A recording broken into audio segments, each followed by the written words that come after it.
They've called you too much for as long as you can remember. Too emotional, too dramatic, too reactive, too intense, too sensitive. But what if they were wrong? What if your sensitivity wasn't a flaw, but the first sign that your soul was waking up? Because here's the truth they never taught you. Sensitivity is not weakness. It's awareness. It's feeling what others have learned to numb. It's noticing what others pretend not to see. It's being in tune with what's real, even when it's inconvenient. You weren't born broken. You were born open. But in a world that rewards detachment, your depth made people uncomfortable. So they gave it a name that made you feel wrong for it. Too sensitive, as if the real problem was your nervous system. Instead of their inability to feel, they weren't rejecting you. They were rejecting their own reflection in you, because your presence reminded them of the emotions they buried, the pain they never addressed, the wounds they silenced. You didn't just feel your feelings.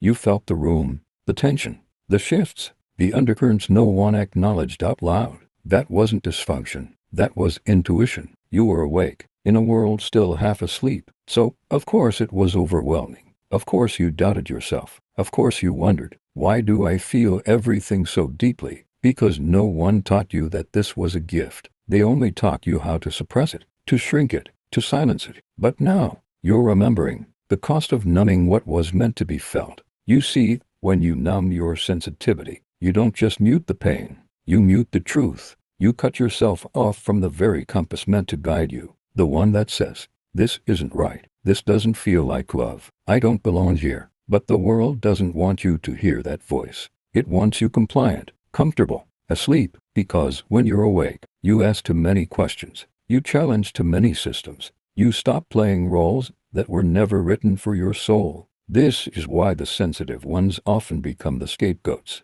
the ones who overreact, the ones who take things too personally. But here's what no one told you. You were never taking it personally. You were just seeing clearly. You were noticing the energy behind the words, the manipulation beneath the kindness, the inconsistency behind the smile. And people don't like being seen. You weren't wrong. You were awake. The nervous system, as a compass. Let's talk about anxiety, not as a disorder, but as a signal, a sacred alarm system in the body. Because anxiety often isn't about the moment you're in. It's about all the moments your soul didn't feel safe and had to stay silent anyway. Your body remembered what your mind tried to forget. When you feel anxious in places that seem fine, ask yourself, is it anxiety? Or is it your body whispering, you've been here before, and it hurt? Because the more sensitive you are, the more you carry what others overlook. And that doesn't make you broken, it makes you aware. You've been called dramatic for having boundaries, overreactive for standing up for yourself, selfish for finally choosing peace over pleasing. But all you were doing was honoring your truth after a lifetime of betraying it. And that is the moment awakening begins. When you wake up, you lose things. Here's what they don't tell you about awakening. You're going to lose things. You're going to lose comfort, illusions, friendships built on convenience, roles you outgrew the moment you stopped apologizing. You might even lose your identity, because it was never truly yours. But what you gain in return, self-respect, discernment, freedom, and most importantly, you gain you, the real you, the version you buried to be accepted, the version who doesn't shrink, soften, or censor to survive, the version who feels everything and refuses to apologize for it. You no longer want to be numb.